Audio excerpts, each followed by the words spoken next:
everyone, welcome back to my channel. As some of you may or may not know, I'm an actor, and as part of my job, it's important for me to study movies, especially in Black cinema and especially during this time. So while we're at home on quarantine, not working online or not taking classes, I'm pretty sure a lot of us are watching films. So I thought it'd be really cool to dive into some of those films, give you some fun facts behind the scenes that some of us may or may not have already known. So let's go ahead and get right into it.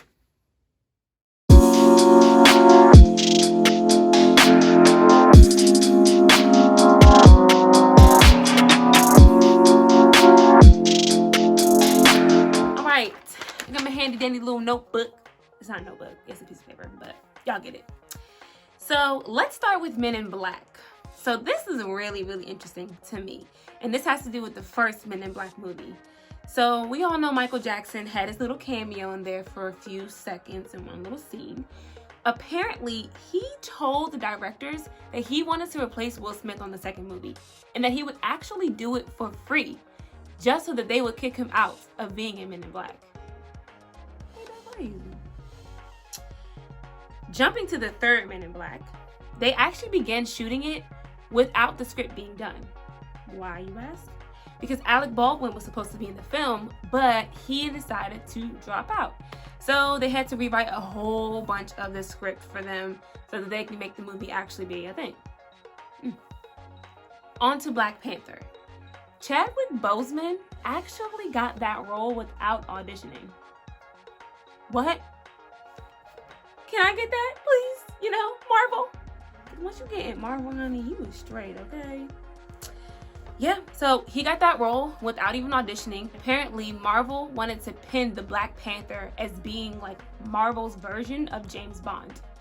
And I say he did that and more, because James Bond who? What? So that's lit.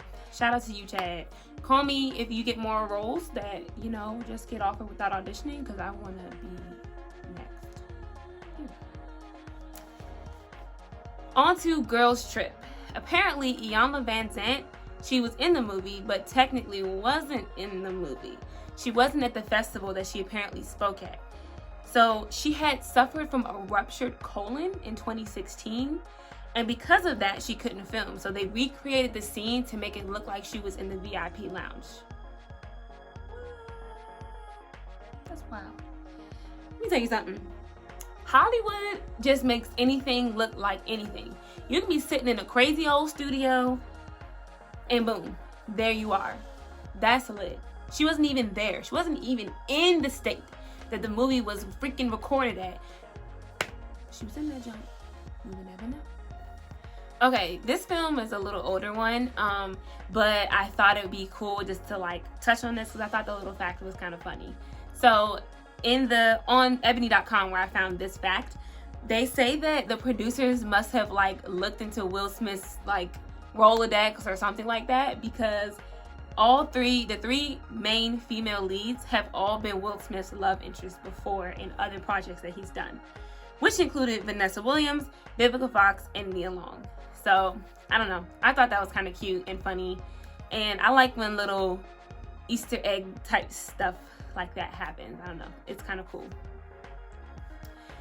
Also, on the set of Poetic Justice, Janet Jackson wanted Tupac to get tested for AIDS before they had to kiss. She was not playing, okay? I can't blame her. I mean, I don't know Pac. We'll never know. But, you know, you gotta keep yourself clean. You gotta keep yourself protected. You just never know. Even though AIDS is not transferred through kissing. Oh, there's that. I don't know. I know it made her feel better, so whatever. On to DC's The Joker. So I know it's not like a black film, but I really like The Joker. I thought it was really good. I like Joaquin Phoenix a lot because he don't play when it comes to us. So I thought I would throw him in here anyway, because he invited to the cookout, you know. Yeah. So apparently the steps that he danced down in the Bronx are like a tourist attraction. Like, people go there and take pictures, they try to walk up the steps, but they say it's really steep, so if you try to go up the steps, be careful. I'm sure it's nothing like the stairs in San Francisco that some of my classmates and I will know about, But yeah, it's I didn't write the whole address down, but it's on Shakespeare Avenue in the Bronx in New York City. I know we can't go right now, but you know, if you have time later on in your life, I don't know, I would go. And by the way, since we're speaking about him dancing, the bathroom scenes that he danced in were all improvised. Most of his dancing scenes actually were improvised. He just felt the music from the composer and moved the way he felt his body to be moved. It was written completely different for the way that he was supposed to dance, but he was like, nah, I know what I'm gonna do, and that ain't it. And he played the music, they all played the music on set like pretty often so that they can all get into the mood, which I thought was pretty cool. Also from that film, Joaquin Phoenix apparently really looks up to Robert De Niro, and they both kind of have similar acting styles, but they barely ever spoke when they were on set. I guess they really wanted to stay into character. Hopefully they went to lunch or something. I don't know. I don't know if I looked up to an actor and I was on set with, you know, I don't know. Who knows, really? Who knows? Taraji, I will talk to you on set if I can, okay? Okie dokie. On to Selma. So Ava DuVernay was one of the directors of the film, and when she filmed it, she had one of the scenes, or most of the scenes, happened on a bridge that was named after a Confederate and a KKK leader by the name of Edmund Pettus. And she told 60 Minutes in an interview, and I quote, "I imagine Pettus turning over in his grave a little bit and him thinking, where did it all go wrong? This was not supposed to happen. Oh well, Pettus, too bad. We done filmed a good old black movie on your bridge. Turn in that grave, because we ain't even thinking about you, okay?" Also in that film, before Ava DuVernay got there, Coretta Scott and Martin Luther King never really spoke throughout the movie. There was never a scene, well, they did speak, but there was never like an intimate scene with them. So Ava was like, this is his wife, right? We need to write in them having some type of interaction. So she rewrote a whole scene, the scene where like he gets a phone call and Coretta thinks he's like cheating or what have you. Don't quote me fully, but yeah, like it's kind of crazy how they were not really having them interact. But then Ava came in, you know, strong black woman as we always do, came in and was like, y'all, this ain't it. Like they have to interact, especially a couple of their statue. Like we had to see more of that. So she came in, she killed it. Where's the surprise? Nowhere, of course, duh. All right, so on to Moonlight, which was an Academy Award-winning film, and actually it was the lowest budgeted Best Picture film winner. They had to do it for inflation, actually. And also the mother, Naomi Harris, one of the only characters that actually goes throughout the film in all 3 acts. She had to film the 15 years of her life as a character in 3 days because she was also filming a James Bond movie and she was having problems with her visa. So they had to get all that stuff done in 3 days. So I imagine it was like, I guess act 1 one day, act 2 one day, act 3 one day. That's a lot of lines, and that's a lot of different emotional time of your life to go through. Like imagine trying to film your teens, then like, I don't know, your 20s, then like your 30s, and you're 40. And you have to do all that in 3 days? Props to you, Naomi. Go girl. And my last film is BlackKlansman. So there were no deleted films in this scene. A lot of films record and they just be like, nah, it didn't work. Nah, it's not working.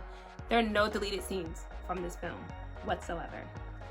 And when John David Washington, who's Denzel Washington's son, got the role, he was kind of skeptical because Spike Lee texted him that he was getting the role instead of like formally calling or emailing or whatever. And he didn't have Spike Lee's number. He wasn't close to him like his dad is close to him. So he was like, oh, this gotta be a joke. Like, nah.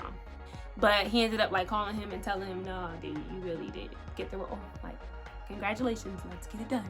But I hope you guys enjoyed this video. These are just a few quick little fun facts I found. It was actually really fun looking them up. So if you have other films you want to know about, any plays you might want to know about, any actors, maybe I'll try to do some scooping and let you guys know. This was a lot of fun for me.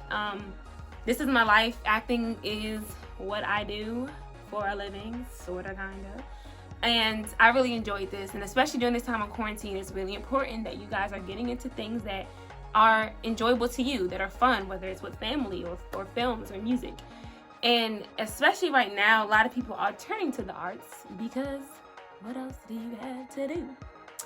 So remember that your artists in your life are very essential. They are essential workers. So if you like this video, hit that like button, hit the bell, comment, subscribe. Let me know what you thought about the video. Was this fun or what have you?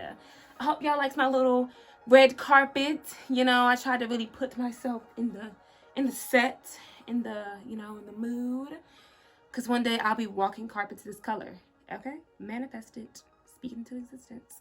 I also want to give a birthday shout out to my twin. Her birthday was yesterday, August 2nd, but it's Melanie Monday, so I had to say it today. I love you, Twinnie. And everyone else, I love you guys for watching. Stay safe, stay clean, stay positive, and keep on smelling those roses. I'll see you guys next week.